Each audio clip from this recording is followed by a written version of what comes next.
እማዬ እንደገባኝ ከሆነ ባንቺና በወይዘሮ ባዩሽ ጸብ መሀል ማንም ሰው እንዲገባ አትፈልጊም እና ከማን ጋር የተጋፈጥሽ እንደሆነ ማወቅ ያለብሽ ይመስለኛል። ምንድን ነው አንዬ? ወይዘሮ ባዩሽ በጣም አደገኛ ሴት ነች። እንድትጎዳሽ ስለማልፈልግ እማዬ በመረጃ ላሳይሽ።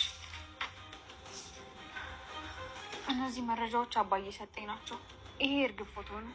ይሄ ደግሞ የወይዘሮ ባዩሽ ቀኝ እጅ ነው።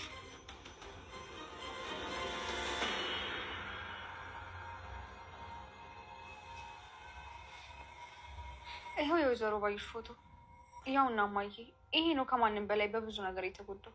እስኪ ምን ሆኖ? ይሄ ልጅ ነው እማዬ፣ እኔም በሚያውቁ ልጆች መስቀልና ፎቶን ካሰረቀ በኋላ ለወይዘሮ ባዩሽ የሰጣት። እሺ ምን ሆኖ ነው የተጎዳው? እንደነገሩኝ ከሆነ የኔ መስቀልና ፎቶ የሰረቀው ልጅ የፎቶና የመስቀሉ ምንነት ከገባው በኋላ መልሽልኝ እያለ ሲያስጨንቃት ነበር። እሺ ከዛስ? ከዛ ወይዘሮ ባዩሽ ልጁን ከተጠቀመችው በኋላ እንዳይደርሱበት ብላ አስገደለችው። ምን? ይሄን ያህል? አዎ እማዬ፣ እና አባዬ እንደዛ ብለው ነው የነገሩኝ። እባክሽን እማዬ እምቢ እንዳትይኝ፣ ይህን መረጃ ለፖሊስ እንስጥና እናስይዛት። እንደሱማ በፍጹም አይሆንም። ለምን እማዬ? ባዩሽ ክፉ ሰው ልትሆን ትችላለች፣ ግን ደግሞ እኔ በቤተሰቤ ለመጣት ምን ያህል ርቀት ልሄድ እንደምችል ጠንቅቃ ታውቀዋለች። እና ለፖሊስ መስጠት እኮ ትልቅ በቀል ነው።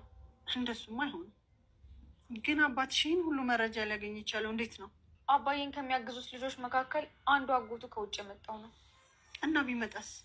እንደነገሩኝ ከሆነ አሜሪካ ውስጥ የታወቀ ፖሊስ እና ኢንተርፖል አባል ነው። የምርሽን ነው ሀንዬ?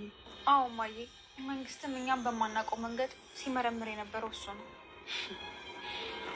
አሁን ደግሞ ተራው የኔ ነው። ባዩሽ እጄ ውስጥ ገብተሻል።